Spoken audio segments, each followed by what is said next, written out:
শহীদুল্লাহ মল্লিক, শহীদ সাব্বির ইসলাম সাকিবের পিতা আমি। আমার ছেলের শহীদ হয়, আমি পুলিশ এবং আওয়ামী লীগের,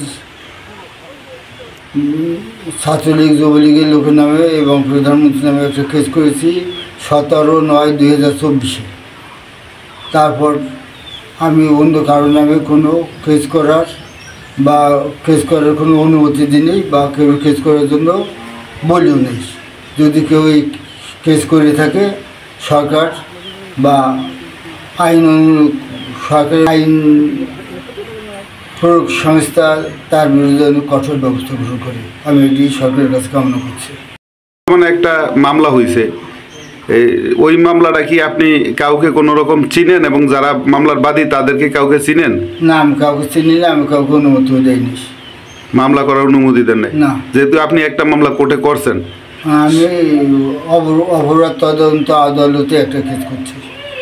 তাহলে আর মামলা করার কাউকে অনুমোদন দেন না? কোনো অনুমতি দিইনি। তারা হয়তো প্রতারক, খুব মহাপ্রতারক, তাদের বিরুদ্ধে কঠোর ব্যবস্থা গ্রহণের জন্য আমি সরকারের কাছে অনুরোধ জানাচ্ছি।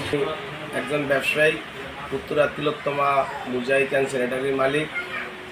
আমি 25/4/2025 জানতে পারি পশ্চিম থানা থেকে আমার নামে একটি মামলা হয়। আর আমি এটার খবর নিয়ে করে জানতে পারি যে 24/4/2025 সিএম ম্যাজিস্ট্রেট কোর্টে একটি মামলা হয়। ওই মামলায় আমাকে হত্যা মামলার আসামি করা হয়। আমি একজন ব্যবসায়িক মানুষ এবং আমি মানুষ সেবায় কাজ করি, গ্রামীণ মানব কল্যাণ সংস্থার চেয়ারম্যান। এখানে মোশারফ নামে একজন প্রতারক 12 নম্বর সেক্টরের আরও কিছু প্রতারক নিয়ে আমার নামে একটি মিথ্যা মামলা করে এবং আমাকে ভয়ভীতি দেখায়। আমি একজন ব্যবসায়িক মানুষ, আমার কাছ থেকে বিভিন্ন ধরনের টাকা পয়সা হাতায় নেওয়ার জন্য এবং ভয় দেখায়। আমি বিএনপি রাজনীতির সাথে আছি। আমি 2008 সালে খালেদা তারেক মুক্তি পরিষদের অর্থ বিষয়ক সম্পাদক ছিলাম পূর্ব থানা, এবং 2013 সালে ভোলা জেলা স্বেচ্ছাসেবক দলের শিশু বিষয়ক সম্পাদক ছিলাম, এবং 2015 সাল থেকে 2025 সাল পর্যন্ত ভোলা জেলা স্বেচ্ছাসেবক দলের সমাজ কল্যাণ বিষয়ক সম্পাদক ছিলাম। আর বর্তমানে আমি বাংলাদেশ জাতীয়তাবাদী প্রজন্ম দলের কেন্দ্রীয় যুগ্ম সাধারণ সম্পাদক পদে আছি।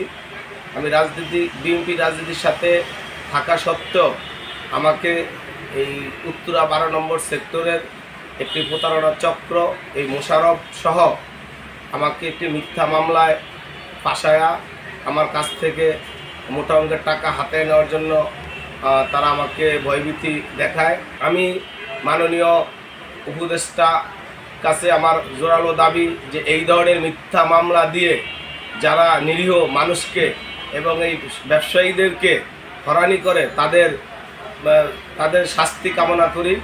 এবং আমি মাননীয় স্বরাষ্ট্র উপদেষ্টার কাছে আমার জোর দাবি, এই ধরনের মিথ্যা মামলা দিয়ে যারা বাণিজ্য করে, ব্যবসা করে এবং মানুষের কাছ থেকে কোটি কোটি টাকা হাতে নেয়, এই ধরনের লোকদের কঠোর শাস্তি আমি দাবি জানাই।